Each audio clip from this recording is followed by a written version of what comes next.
నమస్తే. తేజ సజ్జా ఇప్పుడు ఈ పేరు ప్రపంచవ్యాప్తంగా ముఖ్యంగా సినీ పరిశ్రమలో బాగా వినిపిస్తుంది. 100 కోట్ల హీరో అని ఒక ముద్ర వేసుకున్నటువంటి తేజ ఆయన నటించినటువంటి తీరు ముఖ్యంగా హనుమాన్ సినిమాలో చాలా అద్భుతమైనటువంటి రీతిలో నటన ఉంది అనే ప్రశంసలు పొందుతున్నాడు. ఇట్లాంటి క్రమంలో తనకు ప్రస్తుతం వస్తున్నటువంటి ఆఫర్స్ అన్నీ ఇన్ని కావు. ఎంతోమంది డైరెక్టర్లు, ప్రొడ్యూసర్లు మాతో సినిమా ఇట్లాంటి ఆఫర్స్ పెడుతున్నారట. ఎందుకనంటే ఏదో మనం కొన్ని సందర్భాల్లో చూస్తాం, రాత్రికి రాత్రే కోటీశ్వరుడైపోయాడు.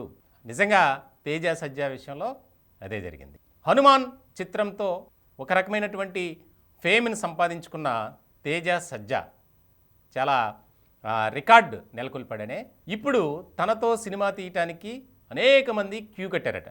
ప్రస్తుతానికైతే ఒక 3-4 సినిమాలకు తేజ సజ్జా సైన్ చేసినట్లు తెలుస్తుంది. అందులో ప్రధానంగా ఒక 40 కోట్ల బడ్జెట్తో కార్తీక్ ఘట్టంనేని డైరెక్షన్లో వస్తున్నటువంటి మిరాయ్ సినిమాలో ప్రధాన పాత్ర హీరోగా పోషిస్తున్నాడు అనేది ఇప్పుడు తెలుగు సినీ పరిశ్రమలో టాక్ బాగా వినిపిస్తుంది. ఎందుకంటే తేజ సజ్జా గురించి తెలియని వారైతే ఉండరు. బాల నటుడిగా, చైల్డ్ ఆర్టిస్ట్గా తాను చేసినటువంటి సినిమాలు ఎన్నెన్నో, అది కూడా అగ్ర హీరోల చెంత. ఇట్లాంటి క్రమంలో తనకు వస్తున్నటువంటి అవకాశాలు అన్నీ ఇన్ని కావు.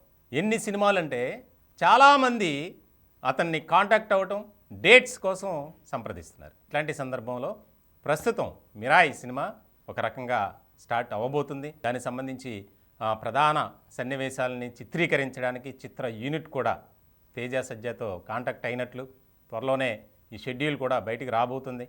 అలాగే ముందుగా ఇచ్చినటువంటి షెడ్యూల్ ప్రకారం, డేట్స్ ప్రకారం మరి మిగిలిన వారికి కూడా ఇవ్వాలి అన్న ఆలోచనలో తేజ సజ్జా ఉన్నట్లు, ఒక రకంగా చాలా మంచి నటుడిగా గుర్తింపు తెచ్చుకున్నారు హనుమాన్ చిత్రం ద్వారా అనేది ఎక్కువగా బాగా వినిపిస్తుంది.